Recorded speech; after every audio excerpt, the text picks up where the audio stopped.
Hi friends, ഇന്ന് ഞാൻ വന്നിട്ടുള്ളത് ഈസി ആയിട്ട് തയ്യാറാക്കിയെടുക്കാൻ പറ്റിയ ബിസ്ക്കറ്റ് കേക്കിൻ്റെ റെസിപ്പി ആയിട്ടാണ്. വെറും 3 ചേരുവ മാത്രം മതി ഈ ഒരു കേക്കിലേക്ക്. അതുപോലെ നല്ല ടേസ്റ്റിയാണ്, അത് നല്ല സോഫ്റ്റ് ആയിട്ടുള്ളൊരു കേക്കാണ്. അപ്പോൾ ഇത് എങ്ങനെയാണ് തയ്യാറാക്കുന്നതെന്ന് നോക്കാം. അതിനു മുമ്പായിട്ട് ഹംലൂസ് കിച്ചൺ ആദ്യമായിട്ട് ആരെങ്കിലും കാണുന്നുണ്ടെങ്കിൽ ഒന്ന് സബ്സ്ക്രൈബ് ചെയ്തേക്കണേ. എന്നിട്ട് തൊട്ടടുത്ത് കാണുന്ന ബെല്ലൈക്കണൂടെ പ്രസ് ചെയ്തിട്ട് ഓൾ എന്നുള്ള ഓപ്ഷൻ സെലക്ട് ചെയ്യാനും മറക്കരുത്.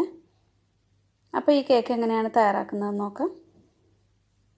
ഇതിനായിട്ട് ഞാനിവിടെ ബിസ്ക്കറ്റ് എടുത്തിട്ടുണ്ട്. ഞാൻ ചെറിയ പാക്കറ്റിലുള്ള 3 കവർ ബിസ്ക്കറ്റ് എടുത്തിട്ടുണ്ട്. ഒരു 32 എണ്ണത്തിൽ കൂടുതലുണ്ടാവും.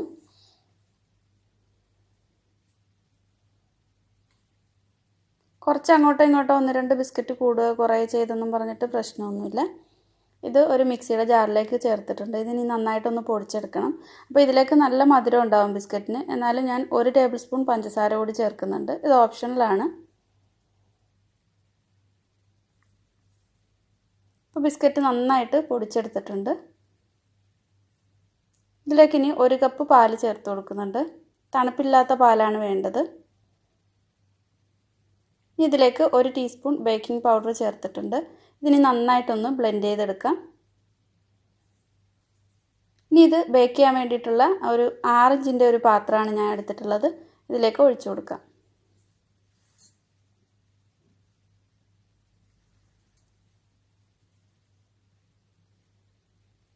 എന്നിട്ട് ഇതൊന്ന് ടാപ്പ് ചെയ്ത് കൊടുക്കാം. അപ്പോൾ ഓവൻ ഇല്ലാതെ വേണമെങ്കിൽ ഇത് ബേക്ക് ചെയ്തെടുക്കാവുന്നതാണ്. ഞാനിത് ഓവനിലാണ് ചെയ്യുന്നത്. ഓവൻ 180 ഡിഗ്രിയിൽ പ്രീഹീറ്റ് ചെയ്തിട്ട് ഇതൊരു 30 മിനിറ്റ് ബേക്ക് ചെയ്തെടുക്കാം. 180 തന്നെ ഒരു 30 മിനിറ്റ് ബേക്ക് ചെയ്തെടുക്കാം. ഓവൻ ഇല്ലാതെയാണെങ്കിലും 30 മിനിറ്റ് മതിയാവും.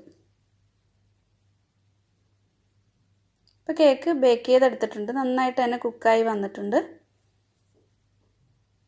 ഈസി ആയിട്ട് തന്നെ ഇത് ഡിമോൾഡ് ചെയ്തെടുക്കാനും പറ്റും. പെട്ടെന്ന് തന്നെ ഇളകി കിട്ടും. കാരണം ഇതിലേക്ക് ബേക്കിംഗ് പേപ്പർ ഇട്ട് കൊടുത്തിട്ടുണ്ട്. അപ്പോൾ ഇത് ഞാൻ ചൂടോടെ തന്നെയാണ് സെർവ് ചെയ്യുന്നത്. നല്ല സോഫ്റ്റ് ആയിട്ടാണ് ഇരിക്കുന്നത് ഈ കേക്ക്. ഇതിലേക്ക് ഞാൻ മുകളിലായിട്ട് കുറച്ച് ചോക്ലേറ്റ് മെൽറ്റ് ചെയ്തെടുത്തിട്ടുണ്ട്. പാല് ചേർത്തിട്ടാണ് ചോക്ലേറ്റ് മെൽറ്റാക്കി എടുത്തിട്ടുള്ളത്. ചൂടുള്ള നല്ല തിളച്ച പാല് ചേർത്തിട്ട് ഒന്ന് മെൽറ്റ് ചെയ്തെടുത്തതാണ്. അല്ലെങ്കിൽ ന്യൂട്ടല്ല ഉണ്ടെങ്കിൽ ന്യൂട്ടല്ല സ്പ്രെഡ് ചെയ്ത് കൊടുത്താലും മതി. ഇതൊന്നും ഇല്ലെങ്കിലും കഴിക്കാൻ നല്ല ടേസ്റ്റാണ്.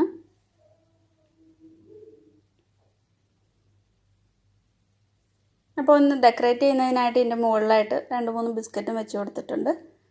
ഇത് ചൂടോടെ തന്നെ ഞാൻ കട്ട് ചെയ്യുന്നുണ്ട്. അപ്പോൾ ചൂട് ഒന്ന് തണുത്തിട്ട് കട്ട് ചെയ്യുകയാണെങ്കിൽ കത്തിയിലൊന്നും ഒട്ടിപ്പിടിക്കുകയൊന്നുമില്ല. ഇതിപ്പോൾ ഞാൻ ചൂടോടെ കട്ട് ചെയ്യുന്നത് കൊണ്ട് കുറച്ചൊന്ന് സ്റ്റിക്കി ആയിട്ടിരിക്കുന്നുണ്ട്. അപ്പോൾ നിങ്ങൾക്കിത് കാണുമ്പോൾ മനസ്സിലാവും, നല്ല സോഫ്റ്റാണ്. കട്ട് ചെയ്യുമ്പോൾ തന്നെ കാണുമ്പോൾ മനസ്സിലാവും നല്ല സോഫ്റ്റാണ്. അതുപോലെ നല്ല ടേസ്റ്റി ആയിട്ടുള്ളൊരു കേക്കാണ്. വേഗത്തിൽ നമുക്ക് ഉണ്ടാക്കിയെടുക്കാനും പറ്റും. അപ്പോൾ എല്ലാവരും ഈ കേക്ക് ട്രൈ ചെയ്ത് നോക്കുക. ഇഷ്ടമായിട്ടുണ്ടെങ്കിൽ ലൈക്ക് ചെയ്യാനും നിങ്ങളുടെ ഫ്രണ്ട്സിനും ഫാമിലിക്കൊക്കെ ഒന്ന് ഷെയർ ചെയ്ത് കൊടുക്കാനും ഒന്നും മറക്കരുത്.